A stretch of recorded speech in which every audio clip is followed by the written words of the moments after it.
Hey beautiful people, and welcome to this quick tutorial on how I created the Wishling's album cover artwork with the Adobe Capture app, which I created a brush and I used it in Photoshop to create the texture that I wanted.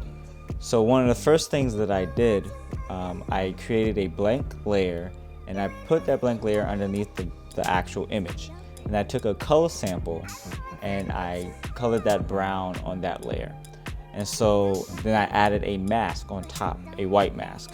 So essentially I was painting away everything below her neck, like all her shoulder, her sweaters and things like that, because I wanted the brush that I'm going to use to reveal that portion. So if you don't know what masking is, basically masking is going to either reveal or hide certain parts of your image that you're trying to create in Photoshop. So if you have a white mask and you're painting with a black brush, that black brush is going to hide whatever you're painting on your image. And I made this really simple. Since I have a colored layer underneath already, I'm just going to wipe away what I don't want. And like I said before, the brush that I'm going to use, the brush of the tree that I'm going to use, is going to reveal that particular area that I want the texture to be on. So after the first few tries, I realized that where I had painted away the areas that I painted away, I didn't like those particular areas. And so what I did, I went back and I painted all the way up towards her chin area. And so that allowed me to give more of the brush, because I want more of the brush to fill out her sweater area and her neck area as well.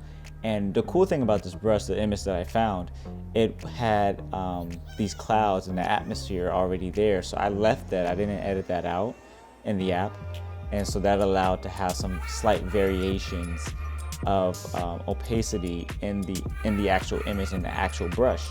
So when I clicked it to reveal that area that I wanted, it had those subtle gradations in the image, which was quite nice, and I quite liked it. I liked it a lot because it gave that same aesthetic that I was looking for in relation to how their music sounds and the location and things like that, which I explained in this video here.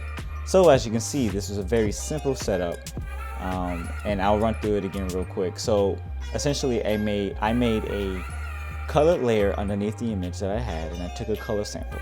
Then I took that top layer, made a white mask, and I painted black, and I got rid of all the areas that I didn't want to show. Then I took the brush that I made and I made it a white brush to reveal the areas that I painted away on black. So I hope that helps. I hope that gave a little more insight of how to use mask. And yeah, feel free to comment below, subscribe, like, and I will hit you up on the next one.